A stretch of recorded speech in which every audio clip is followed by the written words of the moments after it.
আজ শুক্রবার গোটা পৃথিবীব্যাপী প্রায় 50 কোটি মুসলমান বিভিন্ন মসজিদে সমবেত হবেন, নামাজ হবে। প্রতি শুক্রবার বেলা দ্বিপ্রহরে নিয়মিত এই নামাজ, এই সমাবেশ। আমির ফকির, বিত্তবান বিত্তহীন, মালিক শ্রমিক এক কাতারে দাঁড়াবে। এই নামাজ, এই সমাবেশ অতীতে মুসলিম জাতিকে দিয়েছিল অপ্রতিরোধ্য শক্তি ও সাহস।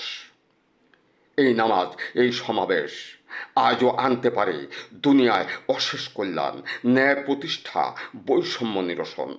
জুলুম নির্যাতন প্রতিরোধে অপ্রতিরোধ্য শক্তি হতে পারে এই নামাজ, এই সমাবেশ।